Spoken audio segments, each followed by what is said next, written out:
Rules adopted in IIAIDC that help annihilate negative egoistic behavioral reactions.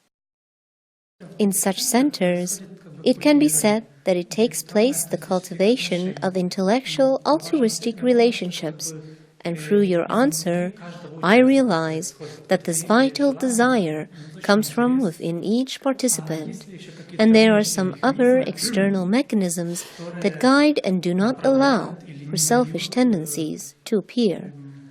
That would put some kind of framework, which would indicate, is there an external mechanism? These are just rules in accordance with which, at IIAIDC, is not allowed to act selfishly. And if someone has done a selfish act,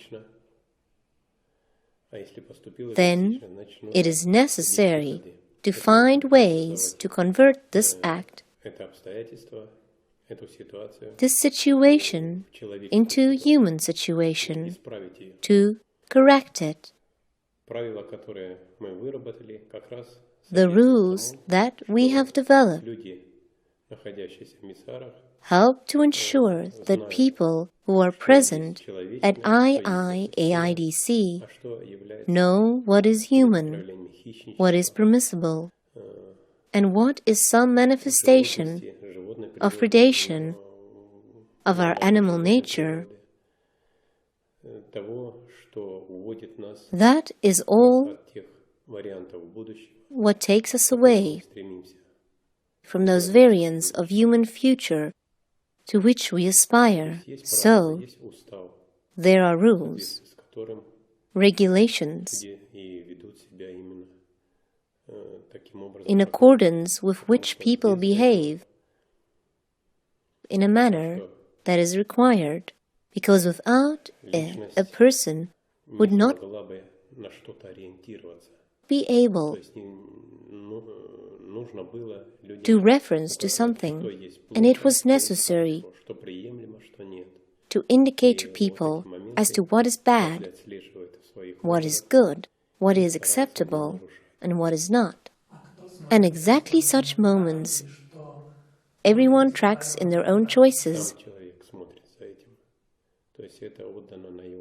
and tries not to break. And who monitors the implementation of these rules?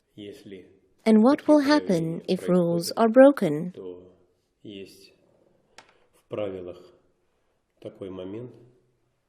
The individual himself monitors this.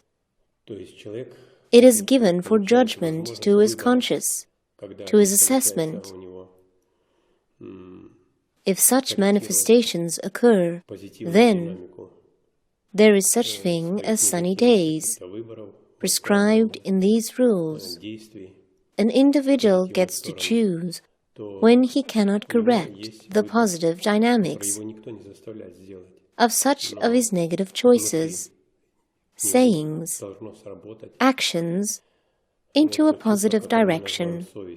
He has a choice that no one forces him to make. But inside him, he has to click the special feeling that we call conscience. And then a person decides to go to the sunny days. What are the sunny days? This is an opportunity to get physical activity at any chosen work. Of course, it is desirable that it is quite physically strenuous activity. No norms are prescribed. Nothing is prescribed. Everything depends on the mercy, on the decision of that person, how to work, how long to work. But because of this activity, because of physical pressure, it appears an opportunity in deep thinking. Through the situation, appears time and opportunity to delve into the reasons that were the cause and the basis. And thus, to bring yourself, your own motivations, into a more balanced state, and to understand the fallacy of the situation in which he found himself. No one forces anyone to do anything, but the very requirements that a person makes for itself at IIAIDC and AVAR encourages him to do such choices which are aimed at correction of own low-quality manifestations, at activity restructuring of own self-consciousness. In such a way, the absorption of negative experience that is accumulated is much stronger. So no one is watching anyone. No one forces anyone. People coming to AVAR have a goal, the goal of own self-development, and in fact, they do not need any stimulation in this regard. If some stimulation from outside is needed, it means that the goal is lost. The meaning is lost. An individual himself has to find this necessity inside. In such way, the responsibility is built up. In such a way, we are raised in such states that we call conscience human conscience.